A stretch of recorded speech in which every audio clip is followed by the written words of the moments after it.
लोगों को वो चीज़ मिले जो उनको गोमती नगर में मिल रही है, हजरतगंज में मिल रही है। और हमने इस थीम पे अपने प्रोफेशन से रिलेटेड उस थीम को चूज करते हुए मरीनर्स कैफे को खोला। आम पब्लिक चैनल में मैं आफाक अहमद मंसूरी आपका स्वागत करता हूं। आइए आपको ले चलते हैं खबरों की दुनिया में। आज की भागदौड़ भरी जिंदगी में हर कोई कुछ पल शांति से बिताना चाहता है। हमेशा एक ऐसी जगह की तलाश में रहता है जहां वो अपने दोस्तों, रिश्तेदारों और परिवार के साथ कुछ समय बिताने के लिए शांत महसूस कर सके। ऐसे में बालागंज के व्यस्ततम चौराहे पर अनोखी चाय की चुस्की लेना निश्चित तौर पर सभी के लिए सुखद और सुकून देने वाला होगा। नवाबों का शहर कहे जाने वाला लखनऊ अपनी तहजीब और खाने के लिए मशहूर माना जाता है। रॉयल्टी और तहजीब उत्तर प्रदेश की राजधानी का सार है। इसी के चलते राजधानी लखनऊ के बालागंज चौराहे पर स्थित परफेक्ट बिल्डिंग में मैरिनर्स कैफ़े की ग्रैंड ओपनिंग हुई, जिसका उद्घाटन राज्य मंत्री दानिश आज़ाद अंसारी की उपस्थिति में उनके पिता समीउल्लाह अंसारी ने फीता काट कर किया। क्षेत्रीय विधायक अरमान खान विशिष्ट अतिथि के रूप में कार्यक्रम में शामिल हुए। इसके अलावा फखरुद्दीन अली अहमद मेमोरियल कमेटी के चेयरमैन तूरज जैदी विशिष्ट अतिथि के रूप में मौजूद रहे। इस खास मौके पर बड़ी संख्या में पत्रकार, राजनेता, गणमान्य व्यक्ति और आसपास के लोग मौजूद रहे, जिनका स्वागत कैफ़े के ऑनर अहमद नबील और अली जैदी ने किया। दरअसल मैरिनर्स कैफ़े के ऑनर अहमद नबील और अली जैदी दोनों एक बहुत ही अच्छे दोस्त हैं। वो पेशे से इंजीनियर हैं।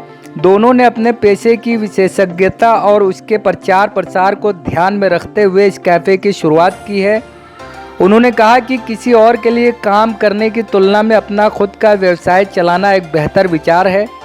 हम एक बड़ा व्यवसाय शुरू करने का जोखिम नहीं उठा सकते थे, इसलिए सोचा कि एक छोटे से शुरू करना बेहतर होगा।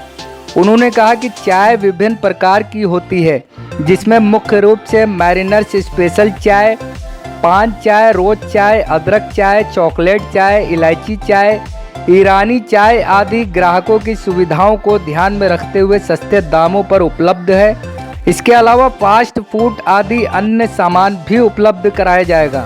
वहीं अल्पसंख्यक मंत्री ने अली और नबील को ओपनिंग के मौके पर आशीर्वाद देते हुए कहा कि नौजवानों को पढ़ाई के साथ साथ बिजनेस पर भी ध्यान देना चाहिए।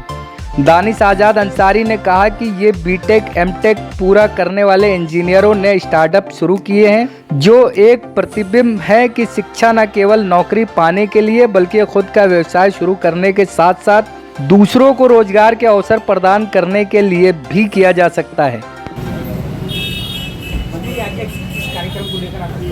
आज हम लखनऊ के बालागंज में चौराहे के पास ये मैरिनर्स कैफे जो खुला है, वहाँ मौजूद हैं और हमारे दो यंग यूथ के जो साथियों ने इसका स्टार्टअप शुरू किया है, उनको बधाई देता हूँ। और इस तरह के स्टार्टअप करके इकोनॉमी को बढ़ावा देना, रोज़गार को बढ़ावा देना, ये तमाम हमारे स्टार्टअप इंडिया को का ये एक जरिया है जिससे हमारे नौजवान तरक्की की दिशा में आगे बढ़ रहे हैं। मैं इन दोनों को बहुत बहुत बधाई और शुभकामनाएं देता हूँ। जी, हम लोग मरीन इंजीनियरिंग करी है। हम लोग 2017 से मरीन इंजीनियर्स हैं।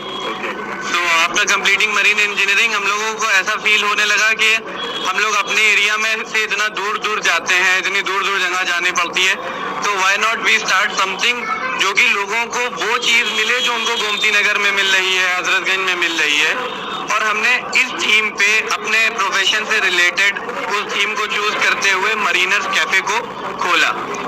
जी, तो इसमें हमारे साथ हमारे फ्रेंड और भाई जैसे हैं, उन्होंने हमारे साथ स्कूलिंग कॉलेज दोनों करा। अहमद नबील साहब वो भी ओनर है हमारे साथ बिल्कुल। तो एक्चुअल में लोग जो हैं इंडिया में सब के सब नौकरी के लिए पढ़ाई करते हैं। और अगर आप इस्लामिक पॉइंट ऑफ व्यू से देखिए तो अल्लाह कह रहा है कि उसने 95% रिस्क बिजनेस में रखा और 5% रख दिया नौकरी में। लेकिन 95% लोग नौकरी के लिए भाग रहे हैं और बस 5% बिजनेस कर रहे हैं। इस विषय में विचार करते हुए हम लोग ने सोचा कि हम लोग एक कैफे खोलें और इसीलिए हम लोग ने ये स्टार्टअप करा है। और आप रिस्क तब ले सकते हैं जब आप यंग हैं। तो हम और नबील दोनों अभी यंग हैं, तो that is why we are taking a risk. बाद में इंसान बूढ़ा हो जाता है, जिम्मेदारियां बढ़ जाती हैं, बीवी हो गई, बच्चे हो गए, दुनिया भर की सोशल जिंदगी है, ये है वो है, तो वो एक बहुत बड़ा रिस्क नहीं ले सकता। लेकिन एक यंग एज पे रिस्क लेना एक इजी होता है। मान लिए अल्लाह न करे कोई प्रॉब्लम होती है, we have a backup plan, we can go back on ship. तो उसी के लिए हमने जो है स्टार्टअप किया। चाहता हूँ कि जो गवर्नमेंट की स्कीम्स हैं यंग इंडिया स्टार्टअप्स करके, जिनमें वो लोगों को स्टार्टअप करने पे प्रमोट कर रही हैं, लोग उनका फायदा उठाएं। गवर्नमेंट लोन भी प्रोवाइड कर रही है, वो लोन ले सकते हैं। और मैं चाहता हूँ if you have a dream you live it, at least you should give it a shot. अगर नहीं होता कोई बात नहीं, यू एटलीस्ट ट्राइड वाली बात आ जाएगी। तो मैं चाहता हूँ कि अगर किसी के पास कोई आइडिया है, कोई दिमाग में कोई चीज है, तो वो उसको वो इम्प्लीमेंट करे।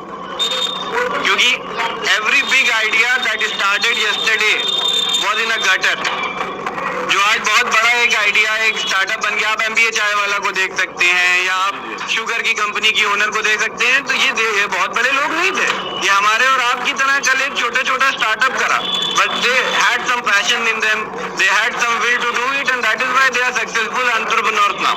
We are having all continental and fast food, we are having burger, pizza, french fries, tandoori maggi, chowmin, noodles, all kind, and we have specialty in our tea. We have 15-16 flavors of tea like ilachi tea, kesar pista tea, marina special, Irani masala, rose tea, bubble gum flavor, vanilla flavor, chocolate flavor, and so on and so forth. And in the food we will try to keep the level low, but our quality will be high and prices will be as per the market standards. As soon as we get a breakthrough or break even with our cafe, we'll try to have a franchisee open like Chai Sutta Bar or Sutta Chai Bar. Or in that case, anything like small, or case we take Pizza Dine or Mr. Pizza, same like that. We will try to expand our business as much as we can. अगर आपने हमारे channel को subscribe नहीं किया है तो आम public channel को सब्सक्राइब कीजिए और हाँ, बेल आइकन जरूर दबाइए।